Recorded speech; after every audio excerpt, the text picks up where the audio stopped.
Hi, everybody, and welcome. I'm Hayley Mitchell Haugen. I'm the editor of the poetry journal Sheila-Na-Gig Online and the publisher of Sheila-Na-Gig Editions. Tonight is my huge honor to host the reading for Women Speak Volume 9, celebrating the 15th anniversary of Kari Gunter-Seymour's Women of Appalachia project. The Women of Appalachia project supports women of diverse backgrounds, ages, experiences, encouraging them to share poetry, fiction, essays, song, and fine art in public forums and annual anthologies.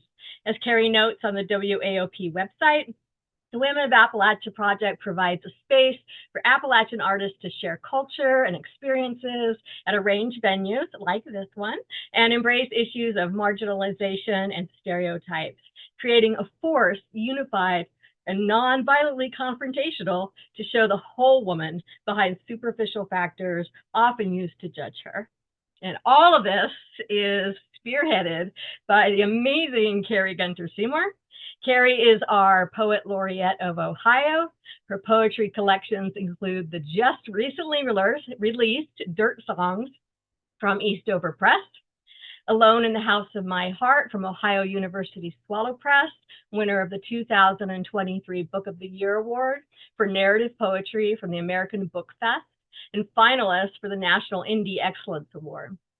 A Place So Deep Inside America, It Can't Be Seen from Sheila-Na-Gig Editions, winner of the 2020 Ohio Poet of the Year Award. A ninth generation Appalachian.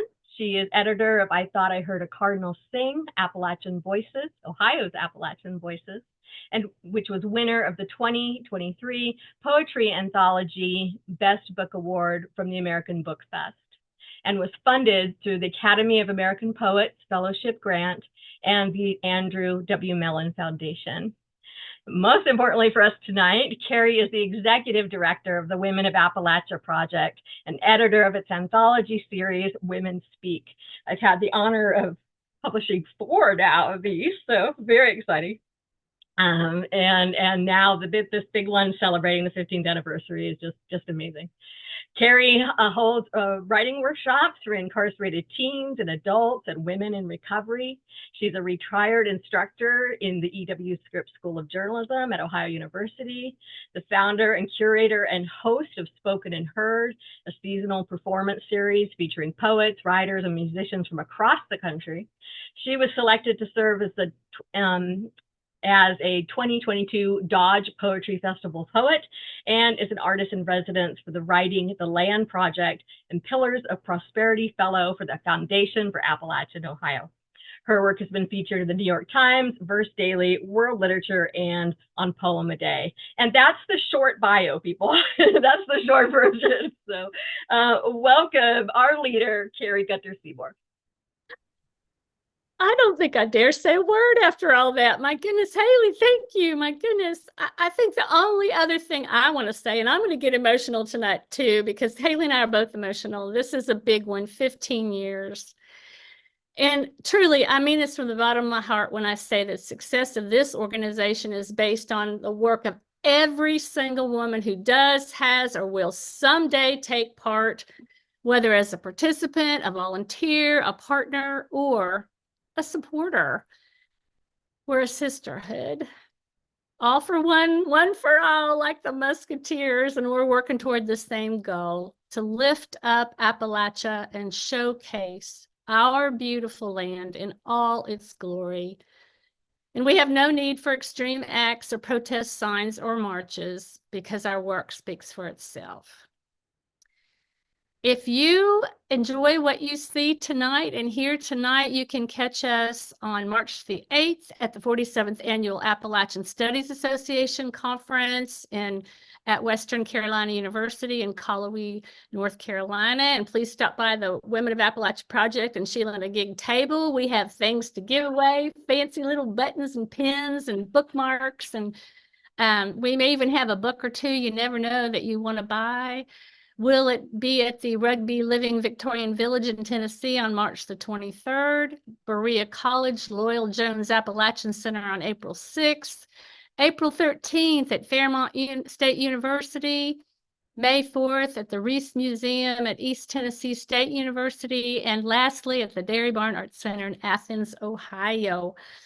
So it's my great pleasure, along with Hayley's assistance in publishing our beautiful anthology, to welcome you to Women Speak. Okay, I'm E.J. Wade, and I'm coming to you from Oak Park, Illinois. And my first poem is called Yonder. I stand in formation, thin brown legs covered in Vaseline and buffed to a brilliant sheen to camouflage the ash and scuffed knees, evidence of my boyish escapades.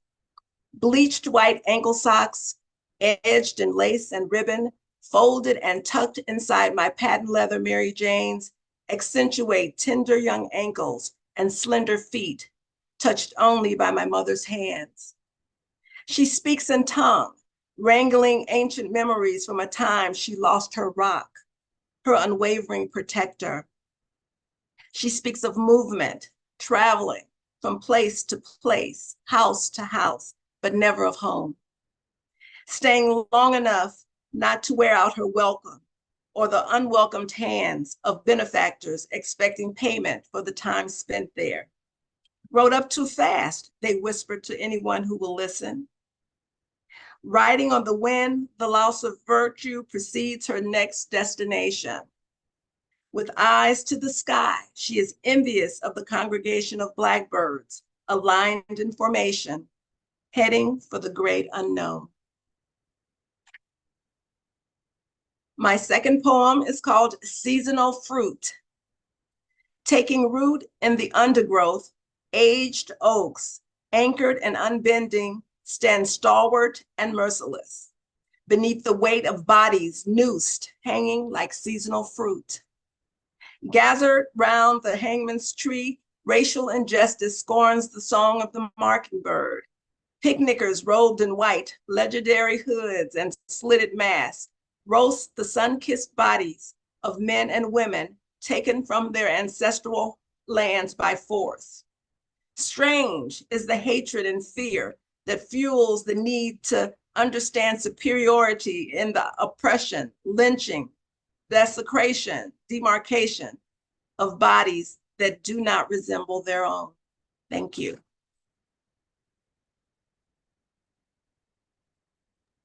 Hi, many thanks to Hayley and Kari for making this happen. I'm KB Ballentine, reading from the foothills of the Appalachian Mountains in Chattanooga, Tennessee. And my first poem is called Digesting the Dead. Buzzard's Point, February 14th. Coyotes howl through a rising snow moon. Deer, heads up, twitch tails and listen. Is it tougher to see in the dusk, or is it just me? Life changes without notice, one February much like another, until it isn't. Untroubled, the deer move off, but I waver on the ledge, watch clouds pebble the sky, river a dark coil below. The moon's cold glare crests the ridge, tracks the jagged scratching of a ghost roaming these woods, hearing the growls, believing there's still time. Your absence gnawed my heart to nothing. The cut was quick, but not clean. What scraps of memories left were devoured in shadows, questions of a life worried to the marrow, a hollow bone, unfleshed. My second poem is called The Darkening. Say you stayed. Say you learned the courage of red birch leaves, to cling through winter storms, other trees only stark branches holding snow. Say you persisted. Say like rain you found a stone and focused your gentle and driving drops until crags resolved into puddles, into smoothness. As we breathe, the universe unspins, reds and golds like a phoenix spiraling.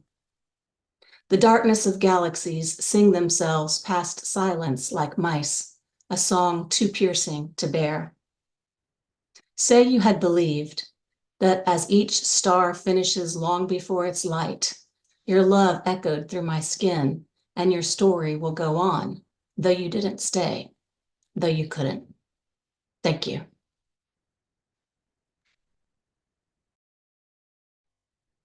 Hi, I'm Barbara Sabol, and I'm coming to you from Akron, Ohio.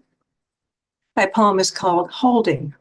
The place wavers through dust as I turn down the long gravel drive, a rustic mirage, the way I see it in dreams. The farmhouse hunches like an old man, its white paint peeling from staring too long into the Appalachian sun. Windows glazed over, beams a bit off plumb. How my family loved this land, 17 full acres of field. Some devoted to soy, an ample garden, best stewed tomatoes in Washington County. The rest Dad let go to bunch grass and clover. Summers, grasshopper rasp deep in the Leigh, snugged in the long reeds, I'd watch fireflies set the meadow alight. The house stood like a beacon amongst all that beauty. Gathering itself beneath the eaves, the place braces for a final round of weather. Fog sighs through the rooms. As I pull away, a sudden gust rustles the windbreak of pines.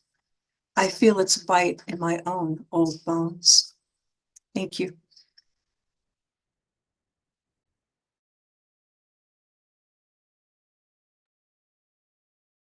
Hi, all.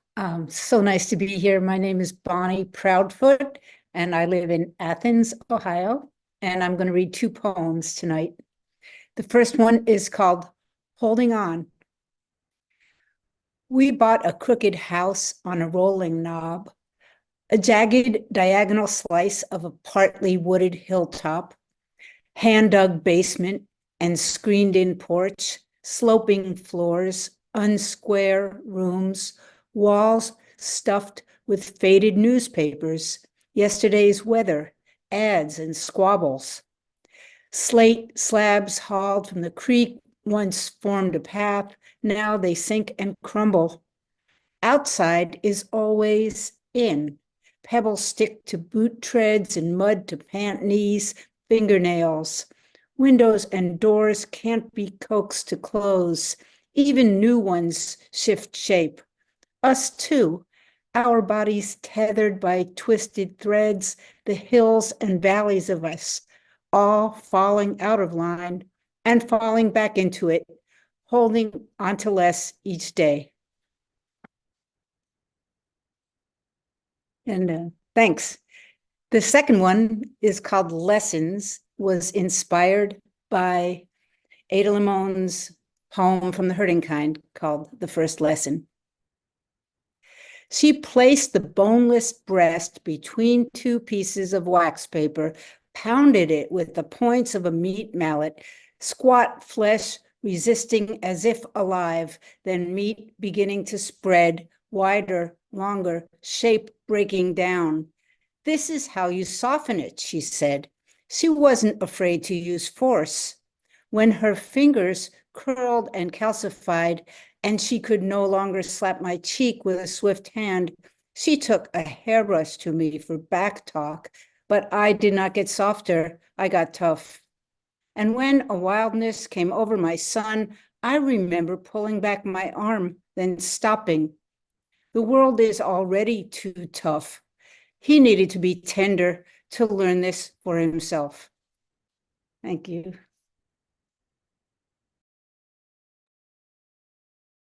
Thank you to you all. I'm Catherine Carter, coming to you from Cullowhee, North Carolina, where in just a couple of more weeks we will have the ASA convention. I have 2 poems. One of them is called During the Long Meeting, Things Begin to Change. And if you have ever been to a meeting where perhaps your attention was prone to wander, perhaps this will speak to you. During the long meeting, things begin to change. Scowl lines and smile lines become grooves, then gullies into which wild horses could wander like canyon mazes and die there. Unable to find water or the way out, and the oblong yellow notepad on the conference table reveals itself to be a trap door, the kind laid in old houses' kitchens. It lifts into one stealthy hand with a quiet hinge cry. She steps softly to the seat of her chair, and then to the tabletop, and then down the unpainted, unrailed plank stairs into the cool smells of dog hair, stone, and the soundless water that seeps from stone. The light is a faint gray gleam from a dusty ground level pane, catching briefly in canning jars filled with grime.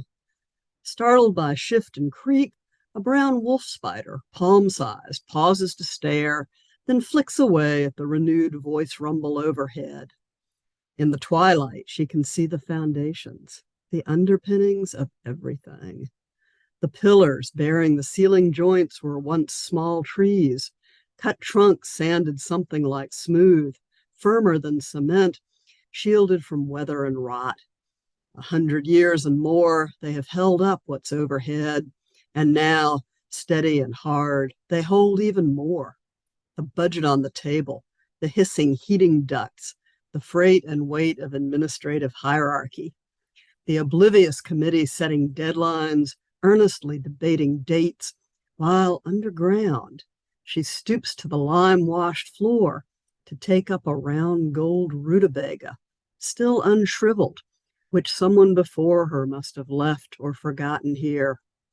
A token of faith or warning, a word in code, a sign.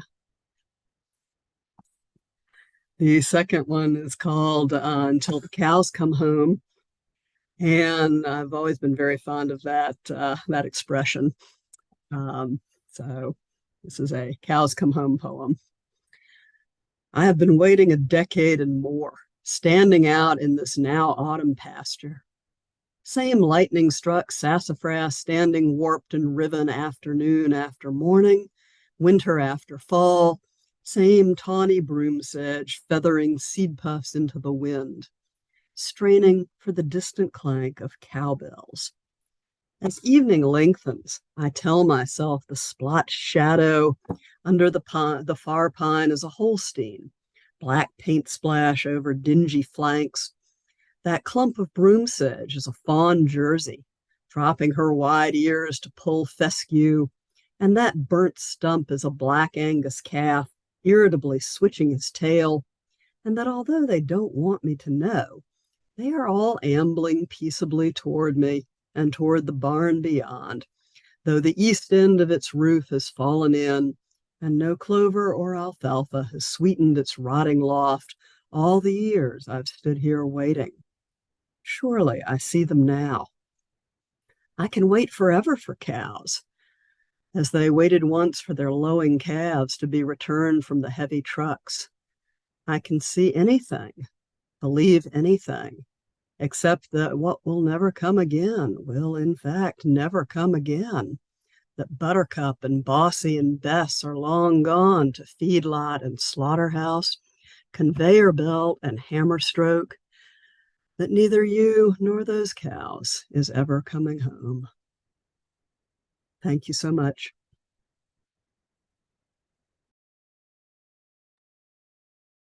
I'm Connie Green, and I am coming to join you from Loudoun County, Tennessee, from a small farm. And I'm very near Knoxville and Oak Ridge, and like KB, I'm very near the Smoky Mountains. Thank you, Hayley and Kari, for enabling us to be here. The first poem I'm going to read is called Morning Song.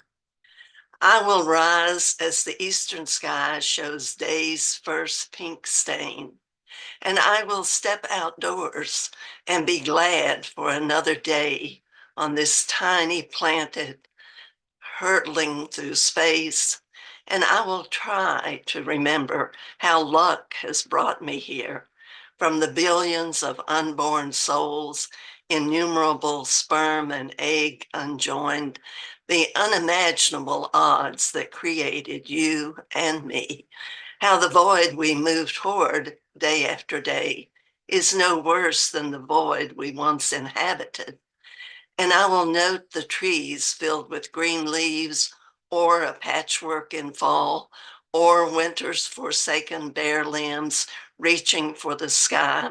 And I will go about my life of chore and rest, of sorrow and of praise, and I will be glad. Thank you. The second poem is Hawk. Hawk, after Deborah Warren.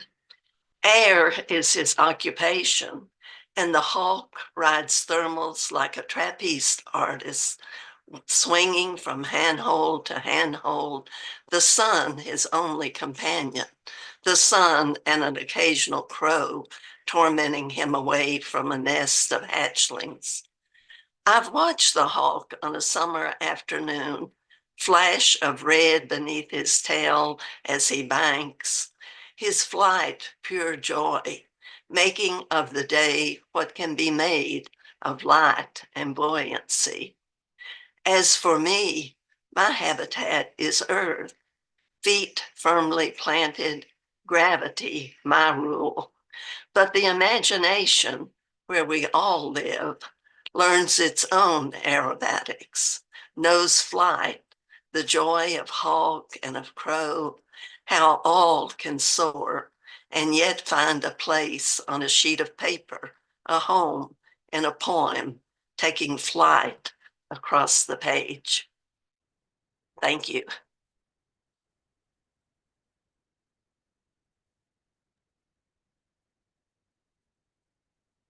I'm Suzanne, and I'm actually reading from New York, and my connection to the Appalachians through family and spiritual community throughout the territory, and including Katahdin, either the beginning or the end of the Appalachian Trail, whichever you prefer.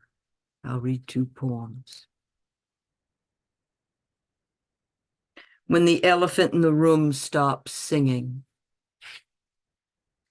Bugle, like bungle, bangle, bobble, beetle, although somewhat slanted, babble. Language that horns its way into brass beads, arfid-sized rice grains, bugle beads. Bugle, played with tongued notes and thin lips, at military funerals, tombs, cemeteries, their blanket rolling sprawl. Acres of protruding headstones, unshaved nubs that prickle forth from lawns groomed and ungroomed, multicolored grandma crocheted afghans or quilted patriotic squares snapped rigorously, billowing waves. Shake out life's debris. Dog hair, cracker crumbs, potato chips, earring backs, coins. The bugler doesn't hear them drop, shook free to spatter setting sun's weighted fabric, and bellows comfort. Behold, another rectangular white stone. Name, D.O.B., D.O.D., chiseled grief. Headstone decals adorn vehicle rear windows from large to small.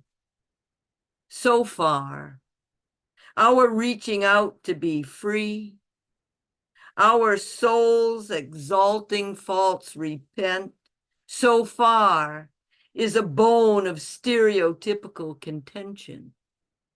And the caissons, and the caissons.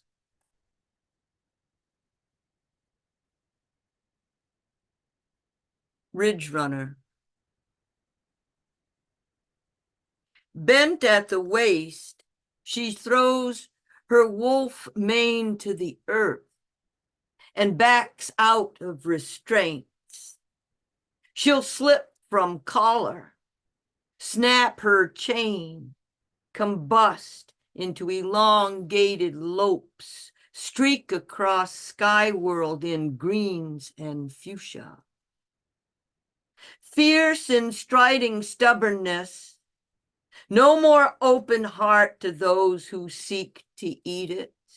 No more betrayal or befriending to encase and capture only to abandon in a cage. Exploitation is a blood sport not worthy of wild beauty where fevers exude butterflies, yellow blossoms and grass, laid flat by deer or packed down by short-legged bear. Ridge runner changes shape on demand. As otter woman, she finds silk creek bed slides, slips into seamless water, laughing escape from raven, osprey, or any who intend harm. And you're closed out. 2 chances. That's all you get. That's all you get to comprehend the choices you made inside windows steam up. If love isn't what you offer, she-wolf or otter woman, if a silent heart is the future, then let wisdom land as butterflies on milkweed's fleshy mauve blossoms, sticky with lurid scent. Turn wrong side out. Transform to gold speckled film. Emerge justified. Hi, everyone. My name is Dawn Leas. I live in a valley along the Susquehanna River in northeastern Pennsylvania, but today I am in Colorado Springs, where almost at every turn you can see the Front Range of the Rocky Mountains, which are beautiful at this time of year. I'll be reading one poem today. Sin of Being Okay, a Cadrelor. 1. You drew triangles, circles, squiggly lines and margins above math problems with purple pen, under reading notes. Teachers expected answers you couldn't find outside the windows, past the flat playground, horse farms and cow pastures, just the tip of your imagination. 2.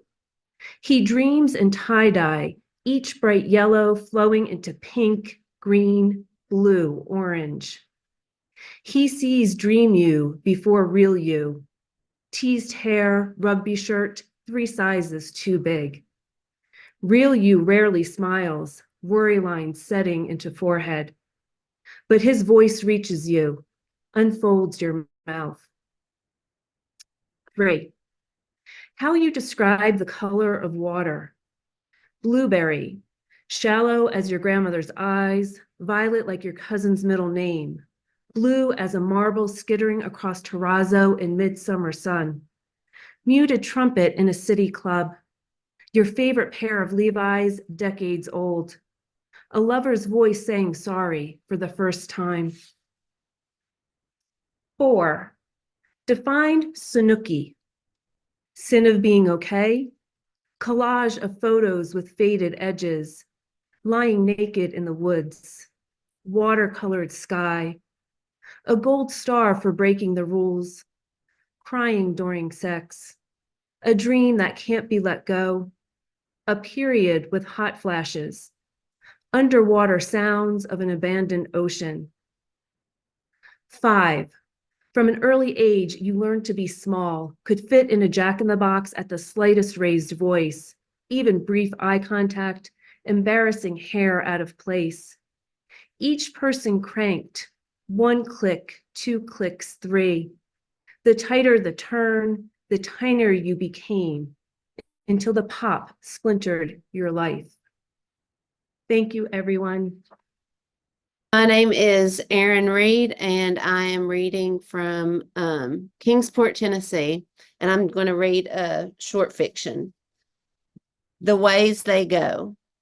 The college semester started in 2 weeks, and Martha had spent the summer making sure her daughter was ready to leave home. She took Sandra to town to open a bank account and taught her how to balance a checkbook. She carted her to the laundromat 12 miles down 25W to make sure she knew how to manage those coin-fed machines. While waiting for a dryer, she showed Sandra how to fold a fitted sheet. "Mom, you worry about everything," Sandra said, "because anything can happen." For the past 2 months, Martha had cycled through every what if she could conjure, from strange roommates and failed tests to bad boyfriends and keg parties. This afternoon, she'd teach Sandra to change the tire of a car. Sandra waited for her in the driver's seat with the windows rolled down, listening to the radio. "Sis, you're going to kill the battery doing that." Martha opened the driver's door for her daughter to get out, wondering how Sandra still lacked so much common sense. Martha fished the spare tire, the jack, and the lug wrench from the trunk, and then knelt next to the tan Ford Taurus. She cranked the jack to raise the car's frame. Sandra stood behind Martha, tracing a line in the dirt with the toe of her sandal. "Use this lug wrench to unscrew the tire." Martha muscled the metal rod back and forth and planked the screws into this bowl of an upturned cap. "Yes, Mama." Sandra shifted side to side, only her denim cutoffs and tanned legs visible from Martha's kneeling position on the ground. Some of that tan was from Sandra's job working tobacco, but the girl had also spent too many idle afternoons slathered in Hawaiian tropics, sweltering under the sun on an old quilt in the backyard. "Always make sure you've got a spare."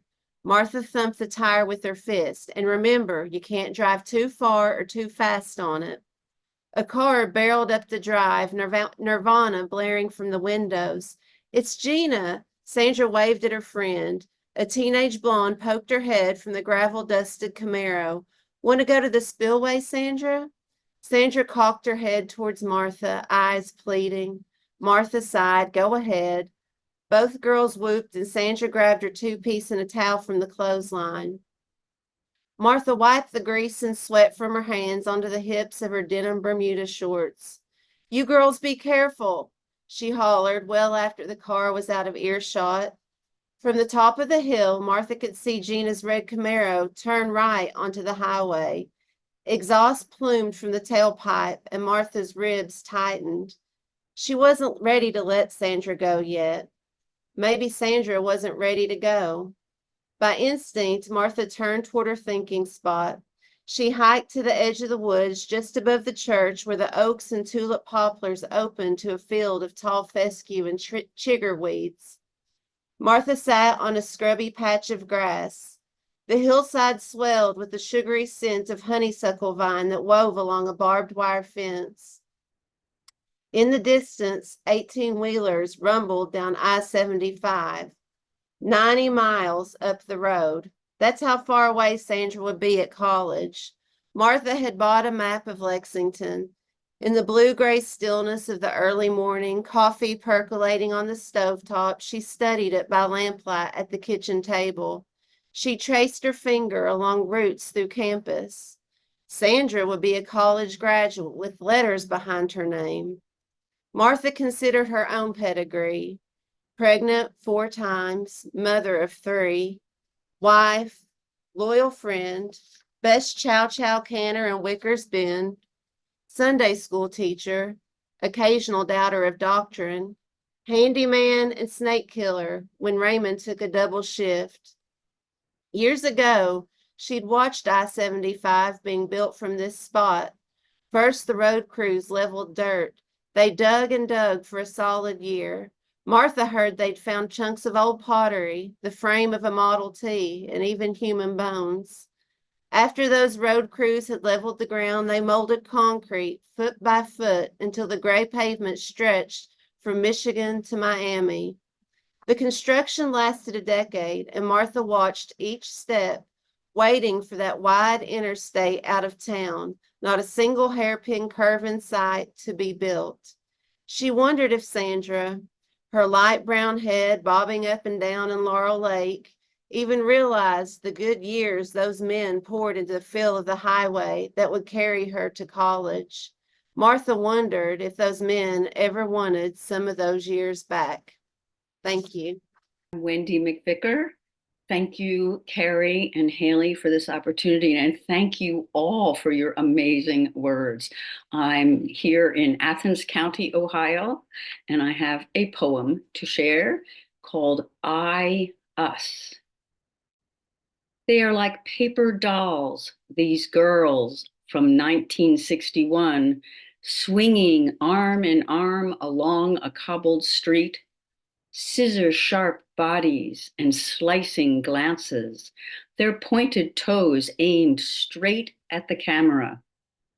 The tall one in the middle tosses her sparkling hair, and her sisters lean in close as to a warming flame. They prance like models on a runway, pinched by narrow skirts and garter belts and the old need to be sexy and pure at the same time. Please look, but don't touch. Back off. Outside the picture, neat square marked in black. Watching, we know those borders will crumble soon. But in 1961, for these girls laughing by the canal, they are unbreached, dolls not yet torn from their paper pages. Thank you. Hi, I'm Elaine Palencia. I'm living in Champaign, Illinois, but I grew up in Moorhead, Kentucky, and Cookeville, Tennessee, both on the ARC Appalachian map. I have two poems. The first one is Moving On. For generations, my people have died in a letter or in a phone call from a distant hospital, or once from a detective in Middletown, Ohio. We wandered through backcountry from France to the Low Countries to Ireland to America, or from Scotland to Ireland to America, or from England to indentured Virginia. We peeled off the great wagon road as it went south, stopping on remote plots of land for a few decades to clear new ground, farm, ply a trade, weaving, blacksmithing, teaching, preaching, distilling, before pushing on. We couldn't afford to stay, or were restless for better, venturing farther and farther away from each other to try our luck in post-Civil War Missouri, Texas, and Arkansas, or in the industrial Midwest, in tourist Florida, rural California. Quakers and Presbyterians became Methodists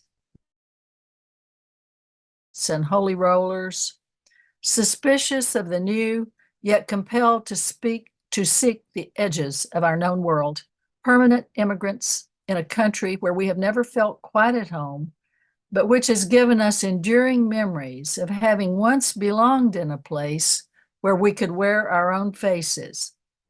A holler with woods, a creek, a field, a barn, a small hillside cemetery.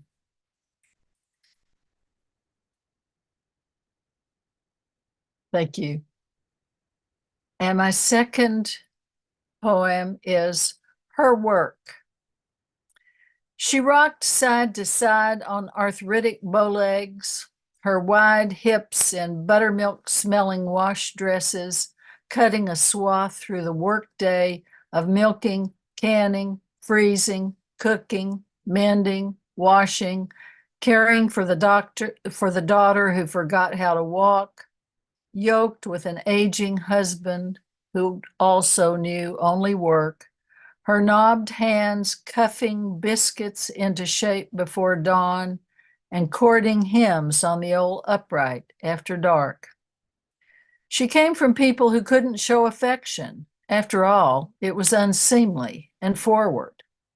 But when the children and grandchildren came to visit in summer, they found that she had put down her broom-handled stick and pulled herself up steep stairs by means of a wooden handrail to the unused upper portion of the old house, and there made up two ancient beds and a cot with sun-dried sheets and blankets, and somehow must have gotten on her knees and leaned over the edge of the bathtub to scour it because we found grains of cleanser around the drain.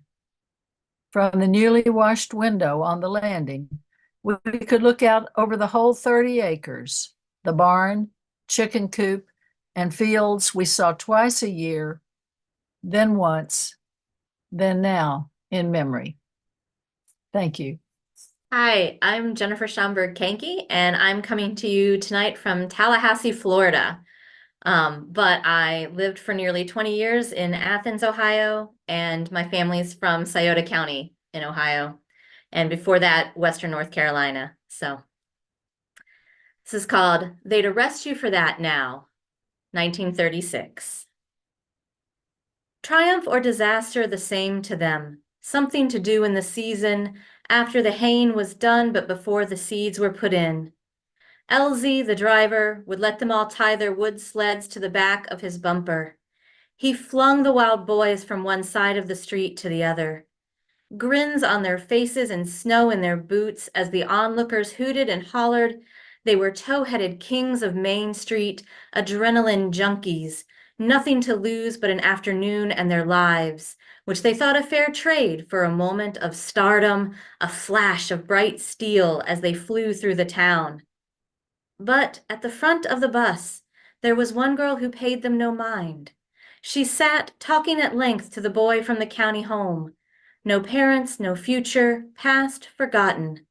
Her father would flip his respectable lid if he knew about this. If he knew of the way her mind whirled when the boy mentioned anything found in the Song of Songs, especially lilies among the thorns, especially bosoms and lips, and bosoms and lips, and oh, lips. Thank you. I'm Karen Whittington Nelson, and I live in Morgan County, Ohio, and I've been with Women of Appalachia for 10 years. Downriver, even at its most wicked, this stretch of the Licking River has more in common with a sulking child than a rampaging bully. Now, with summer's drought, it's a lazy garter snake slithering through the valley, past cornfields, fishing shacks, rusted trailers, and outhouses concealed by willow trees. Just above Dillon Bridge, the water runs languid and trickles over golden shell. Great blue herons stand mid-river in inches deep water, spare hapless fish floundering in the shallows. When startled, the birds express their annoyance with a single squawk before carrying the memory of water skyward on slowly undulating gray wings that break like waves against parched clouds. A rock's throw downriver of the bridge, a great boulder slab juts from the tangled shore and snags the deepest currents. My mother claims this boulder, swears her initials carved into the rock give proof of ownership as good as any bureaucrat's rubber-stamped gibberish. She sits upon the flat rock in a webbed lawn chair, reading a book. The scent of her sun-baked skin is delicious. Steamy baby oil ghosts and perspiration blend, shimmer and dance above her smooth arms and legs. My sister and I wear bathing suits, wet and itchy with grit. We lie on our stomachs over bath towels, worn so thin that our skinny hip bones and knobby knees are chafed by the rock. Our torsos are propped up on calloused elbows. Our heads swivel and follow the sun. Squinting behind dime store sunglasses, we tell knock-knock jokes and watch piss ants make off with the crumbs of our peanut butter and jelly sandwiches. We're anxious as otter kits to shimmy back down the ledge into the water, but Mom insists that we rest and wait for our picnic lunches to digest. Sis sulks, grows whiny, and eventually begins to nod. I fend off sleepiness, creep on my belly across the rock face, and press an ear to the gritty coolness of the crumbling edge. I begin counting the minutes left until our mother will release us. 1 Mississippi, 2 Mississippi. 5 feet below my head, I sense the river slowing, exploring, tasting the rock with her prying tongue. I hear her fluid voice, smooth as a tumbled glass shard held curled in my palm. The melody, tinged blue-green, dances like the sunspots beneath my eyelids. The river sings to her silver-scaled children and me, of timeless mysteries lurking beneath the great rock's underbelly. As if from a faraway place, I hear a child scream, mimicking my own middle-of-the-night voice. Do you feel it? We're moving. My sister's eyes pop. She jumps up, scrambles toward the rock's edge. Mom springs from her chair. It collapses, skids across the rock. The baby oil bottle tips, and the glistening goo puddles in a pock-marked depression. Mom grabs my sister by a swimsuit ruffle, pulls her back, plops her down on a towel. She turns to me with wild eyes and yells, "Stop teasing, and for the love of Mike, sit down." "I'm sorry," I mumble, and sink into the gritty, sticky puddle. But I'm not sorry. I'm mad, shaking. I want to scream at my mother, insist that we are moving. The water, the rock, the sun, the fish, the birds, the clouds, the minutes, everything moving on. I want to cry, climb onto her lap, and whisper in her ear, "How long have you known?" I want to cling to her, to be rocked and reassured. Instead, I fake remorse, pull my towel over my head, and turn away from my mother until she releases us back into the river. I had so wanted to tell her that I knew what I knew, but I hadn't the words to make my argument. I didn't yet know that anything I may have said then or since would only have been redundant. Thank you. Hi there. I'm Laura Lee Morris. I am from, I'm coming to you from Greenville, South Carolina. I am originally from Mannington, West Virginia, which is so close to Fairmont State. And I'm so sorry I can't make it up for that reading. But, 600 miles plus a toddler. Keep things moving. I'm going to read a piece of short fiction. It's called Monster. When the ultrasound tech went quiet, she grabbed her husband's hand. When the tech spoke again, she could barely breathe.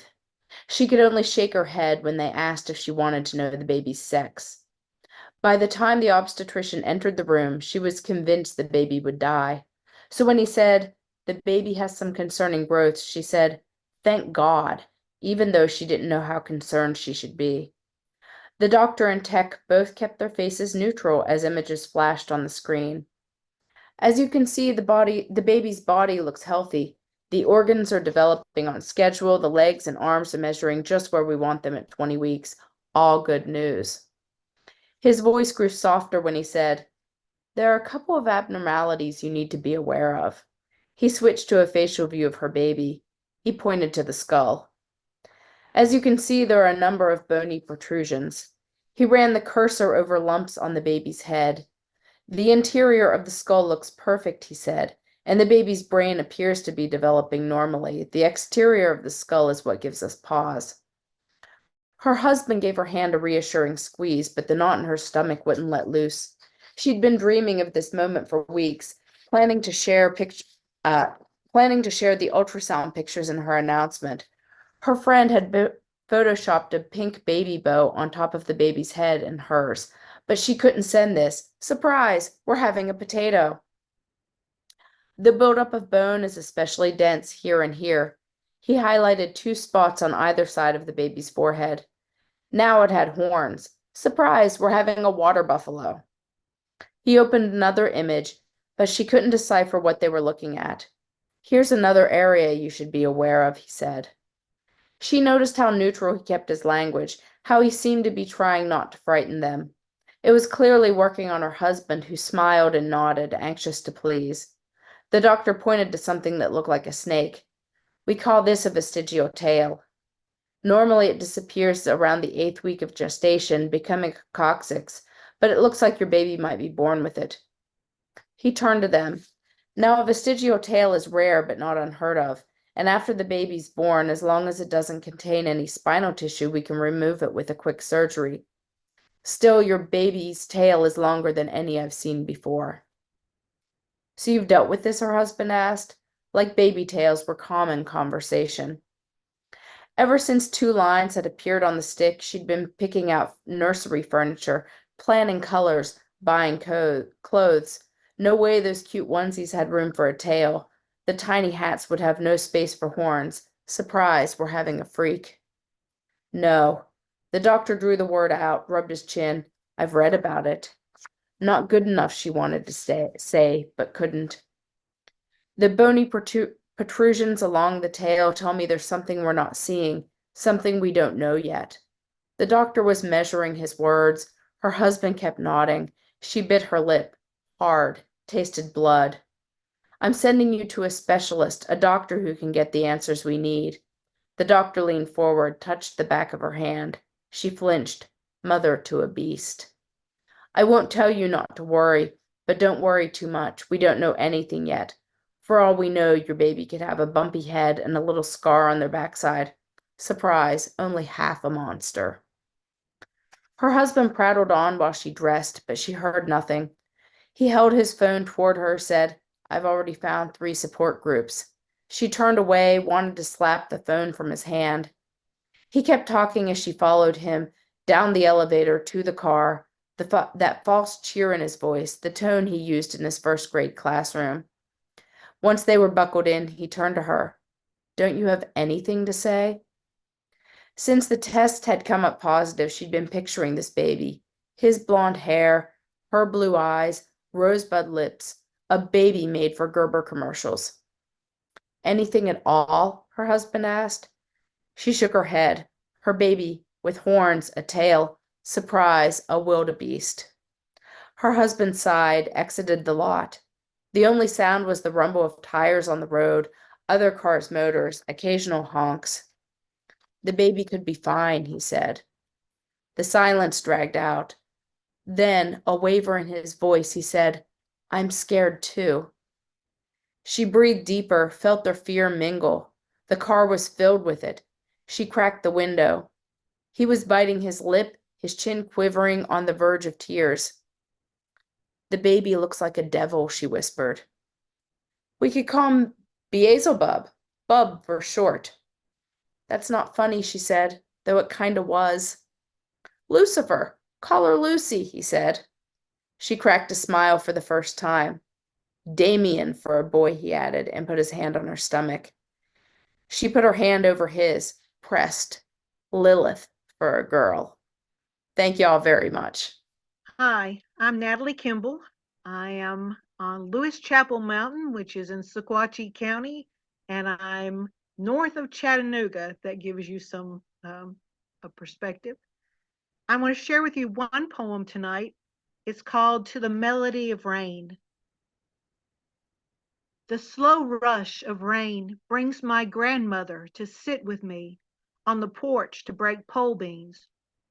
Her shoulders curve as she gathers herself on a cane-bottomed chair, snapping beans, dropping them into a metal basin that echoes the dull cadence of a million steady droplets hitting the gutters. The air fresh and warm, like garden greens, piles on my lap. I anticipate the snap, unzip the tip from its smooth, knobby pod, down one side, then tear and pull loose the strip from the other side. I close my eyes and break the bean into bite-sized pieces. I listen and try to match Grandma's pace, but it's only the patter of the rain, the air vacant in my hands. The flutter of tree swallows stirs me. Each blue-winged streak captures mayflies. Their lives so short, and yet, whose life is long enough? The rain lessens, leaves puddles to mark the earth, leaving the memory of where it struck. I rub my palms against the thighs of my denim jeans and lean in for the last strains of the rain. Thank you. Hi, I'm Susan Truxell Sauter from Preston County, West Virginia, about an hour and a half south of Pittsburgh, very near Maryland. My poem is titled Appalachian Song Pocket. Vernal signals spill out from ephemeral emerald water, thick with cattails, stalks, stems under overhanging mother maple, and a longed for evening lands. Uphill, I crack a window, let in a curtain of spring chilled air, lay my head on bed's cool pillowed pool and branch out my limbs. I fall groggy, meet high bubbled reach of spring peepers on tonight's airwave. Wood frogs duck quack their erratic current. My synapses whir and float with this hill-caught vocal conflabulation. Sound simmer comes round to roiling boil, down hush, coda. Trill, trill, trills once again swell in spring synchronized musical mayhem. I sleep in the hip pocket of Appalachian song. Thank you. Hi, everyone. Thank you for all of this wonderful reading. What the region is just so well captured through all of this beautiful imagery. My name is Patricia Thrushart. I live in the foothills of the Alleghenies in Pennsylvania, the wilds of Pennsylvania. I live at about 1,700 feet. And I love the sound of all of the poetry that captures the rivers and the forests and the people that have lived here for so long. I have one poem to read. It's called Wise Admonishments. I never wanted to grow dahlias.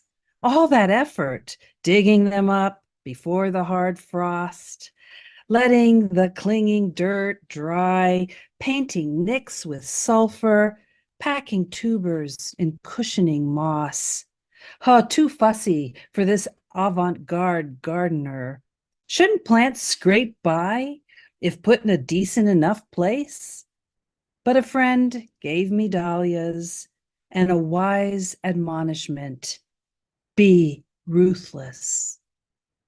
This is the real hardship of dahlias, cutting them down at their most voluptuous. Thanks. Good evening, everybody.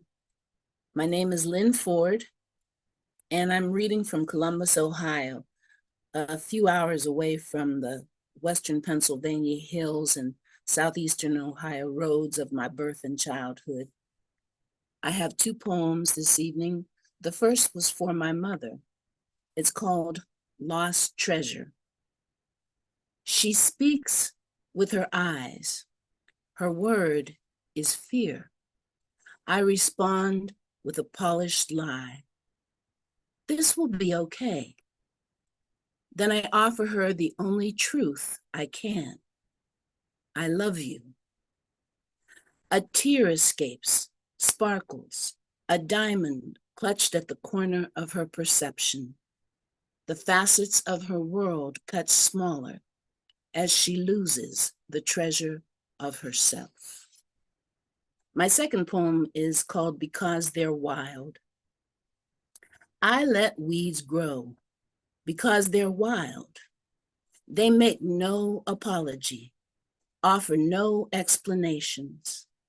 They are beauty with no expectation except to freely live, unframed for the beholder's eye. I thank the hills for such gifts, for wise ways, medicines, and mysteries. I'm sorry that I, living here, impose upon their lives. Untouched, what magic might such flowers become? Some people curate a sense of beauty from a single tea rose point of view, then find little comfort in the concrete canyons and false mountains they call home. Meanwhile, wildflowers bloom. Leaf beetles and bees find fortune's treasure in a growth of sweet Joe pie. Hummingbirds shudder over columbines. Butterflies drift on lavender winds, nurtured by what was beautiful long before the judgment of seeded lawn and garden style. Thank you. Hello, I'm Valerie Nieman, and I'm coming to you from northern North Carolina on the Virginia border. I grew up in the Allegheny headwaters of Western New York and spent a long time in lovely West Virginia before coming here to North Carolina. We're about a 100-year-old house. These poems are about that. Home. I don't know how long it will last. This sagging board fence that I propped with rebar and screwed to posts loose in their sockets. I should have ripped the whole thing out, but couldn't obliterate a village of lichen that might live for decades yet. Myself, I'm borrowing against time I do not own, putting muscle and bone into the retirement cottage, hoping that like a clock with an exceedingly intricate movement, the house will unwind tick by slow talk until long after me, it is again as I found it, peeling and out of square, shabby as an ancient apple tree, nearly merged with the ground. And this one is called Wallow. Crawling into bed with yellow paint streaked down my arm, the way I sometimes tumble into sleep with pool water stiffening my hair or sweat from yard work crusting to salt. Midday yellow, says the label, but it could be lemon pie or fuzzy duckling or cloudless sulfur butterflies, showing themselves at last in October. A catalog of longing. I don't know. I could have cleaned myself up at least as well as my frazzled brushes, but it's late. The ache settles in, and I have a final layer of summer sun to roll across my bedroom walls come tomorrow. This bugle call hue like a bottle of snake oil, promising zip and zing, up and atom, pep in my step and starch in my collar. Thank you. Hello, I'm Marianne Worthington, and I live in southeastern Kentucky. And I have two pieces in the anthology. I'm going to read one since we've just celebrated the 60th anniversary of the Beatles coming to America. And this uses a Beatles song as its title, Little Child, Won't You Dance With Me? We are four girls, two sets of sisters, and we are wearing out our shared copy of the Meet the Beatles album on the stereo. The console stereo hulks in the corner of the foyer. We can close off the kitchen door where our parents are laughing and playing dominoes and have our own private dance party. We all know how to do the twist. Even our fathers can do the twist, and they do, stopping to dance with us and make faces on their way to and from the bar downstairs where the liquor is locked away in a cabinet. The foyer floor is slate and cool on our bare feet. We can rest during the slow songs, This Boy and Till There Was You. We study the album cover, all black except for the half-moon faces of the band that's enchanted all the girls and boys our age. John's head is the biggest, then George, then Paul. Ringo lurks below in the right corner like an afterthought. In a little while, not so far from this radiant moment of laughing and dancing, one of us will figure out how to unlock the liquor cabinet and learn how to function as an alcoholic. Two of us will have abortions before Roe v. Wade.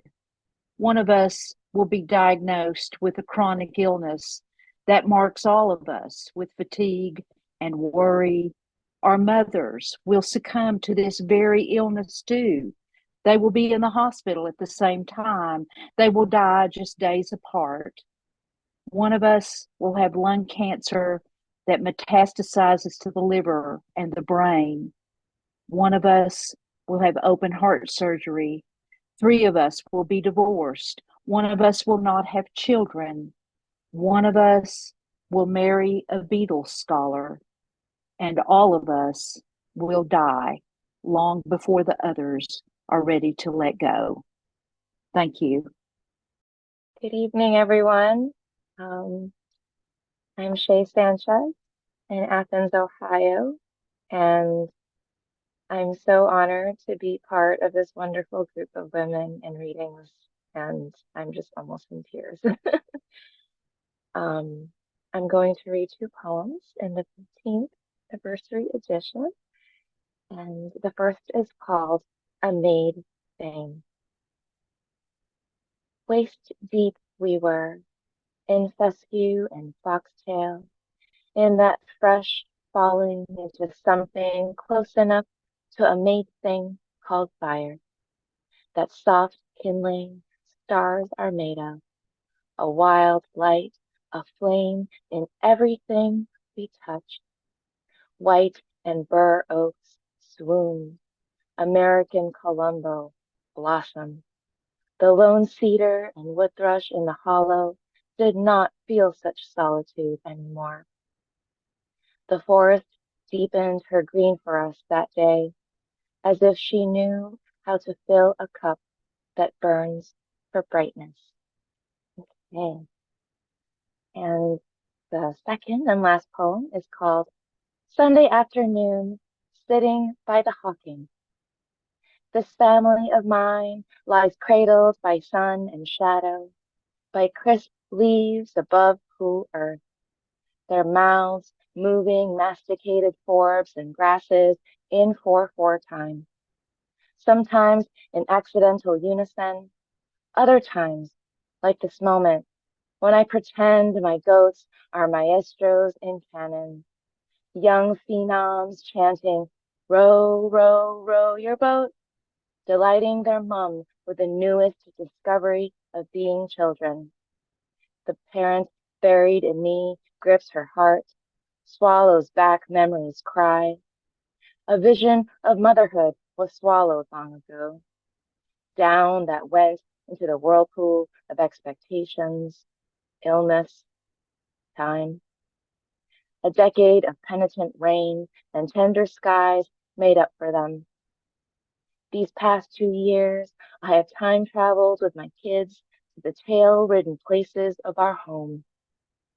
Castles in the shape of sandstone boulders, bottomless hollows that carve ditties to dancing trees, streams and creeks that baptize valleys with new names. At each page, we stop and wait for the lessons. With every strike of the clock, I hear the river's refrain. There is no turning back. Thank you. That was beautiful, Shei. Thank you. So I want to harken back to Natalie's poem about the grandmothers and offer this poem this evening. It's titled Our Grandmother. Our grandmother twisted silver-streaked strands into a knot pinned at the tip of her crown, draped her bird bones in cross-back aprons cut from calico sewn on a pump pedal singer bought brand new just after the war. Baked flaky scratch biscuits from white lily flour, spoonfuls of lard, a pinch of salt and sass dance the flat-foot clog around an old wringer washer employed on Mondays without fail. wielded a scythe and hoe good as any man, grew cabbages big as watermelons, drew us maps where we came from, patchworks of bloodroot furled fierce along the face of the Appalachians, orphaned us, laid out under a pine branch blanket, a rough chiseled stone. Redbuds wept purple pearls. The fields so bare, they grew voices. Thank you so much, everyone. You have been listening to amazing contributors to Women Speak, Volume 9, celebrating the 15th anniversary of the Women of Appalachian Project. You can learn more about WAOP at womenofappalachia.com, and you can purchase this and other volumes of Women Speak at Sheila-Na-Gig blog.com. Thank you, everybody, and good night.